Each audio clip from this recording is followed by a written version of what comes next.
Hi friends, welcome to Vino spicy kitchen. இன்றைக்கி நம்ம சேனலில் ரொம்பவே டேஸ்டான, எல்லாருக்குமே ரொம்ப பிடிச்ச பிரியாணி தான் செய்ய போகிறோம். நான்வெஜ்ஜே சாப்பிட முடியாதுன்னு இருக்கிற டைமில் இந்த மாதிரி தக்காளி பிரியாணி செஞ்சு பாருங்கள். ரொம்பவே டேஸ்ட் பக்காவாக இருக்கும். வாங்க எப்படி செய்கிறதுன்னு பார்க்கலாம்.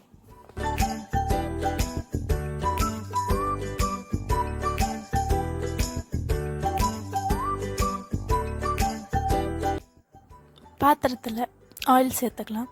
ஆயில் சூடான உடனே கடுகு சேர்த்து, கடுகு பொரிஞ்ச உடனே நீளமாக கட் பண்ணி வச்சுருக்க பெரிய வெங்காயம், குட்டி குட்டியாக கட் பண்ணி வச்சுருக்க இஞ்சி பூண்டு கருவேப்பிலையை சேர்த்து வணக்கிக்கலாம்.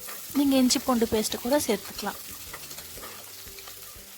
இதில் கொஞ்சமாக பட்டை, கிராம்பு, சோம்பு, பிரியாணி இலையை சேர்த்து வணக்கிக்கலாம்.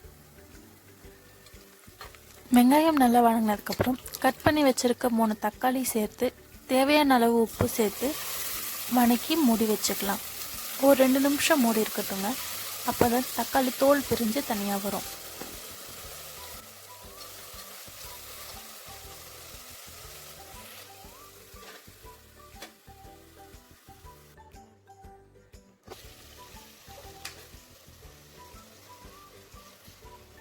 இப்போ பாருங்கள், தக்காளி ரொம்பவே நல்லா வணங்கிடுச்சு. இப்போ நம்ம தேவையான அளவு மசால் சேர்த்துக்கலாம்.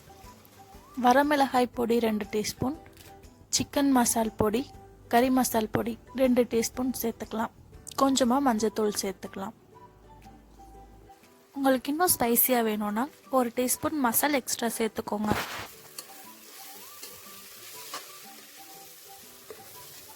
இது கூடவே கொஞ்சமாக தயிர் சேர்த்து வணக்கிக்கலாம். ஒரு 2 நிமிஷம் லோ ஃப்ளேம்லேயே இது மசால் வணங்கட்டும்.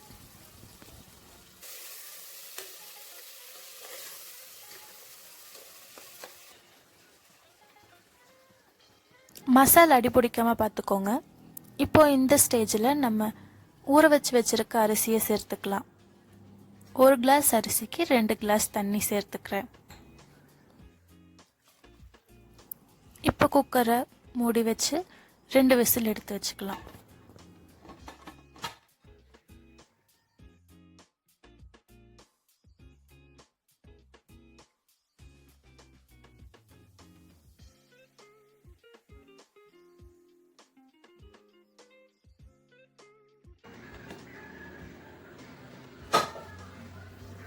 அவ்வளோதாங்க, நம்ம தக்காளி பிரியாணி ரெடி ஆயிடுச்சு.